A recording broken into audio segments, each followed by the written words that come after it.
గడ్డపై అడుగుపెట్టిన team India border Gavaskar ట్రోఫీలో అందరి అంచనాలకు మించి ప్రదర్శన కనబరుస్తోంది.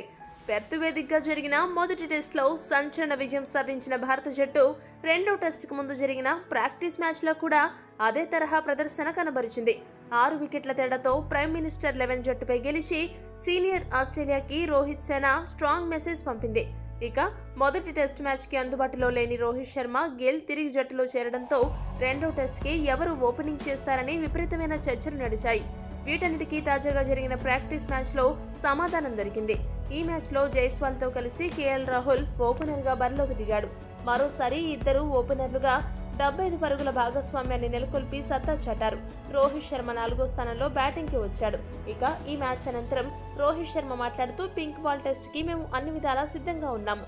ఇక ఈ రోజు మ్యాచ్ లో యువ క్రికెటర్లందరూ పిచ్ కండిషన్స్ ని బాగా అర్థం చేసుకుని అద్భుతంగా రాణించారు.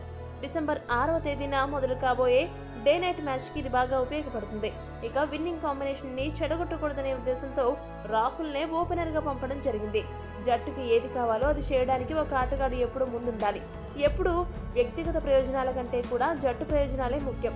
ప్రస్తుతానికి ఈ బ్యాటింగ్ ఆర్డర్ లో ఎటువంటి మార్పులు ఉండవు. అయితే మ్యాచ్ రోజు పరిస్థితుల బట్టి ఏమైనా చేంజెస్ ఉంటే ఉండొచ్చని ముగించాడు.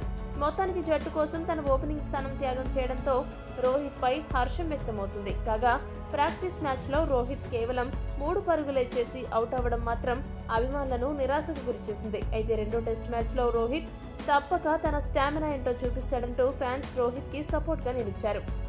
ఈ వీడియో కనుక మీకు నచ్చినట్టయితే లైక్, షేర్, కామెంట్ చేయండి. మరిన్ని స్పోర్ట్స్ అప్డేట్స్ కోసం మా ఛానల్ సబ్స్క్రైబ్ చేసుకోండి.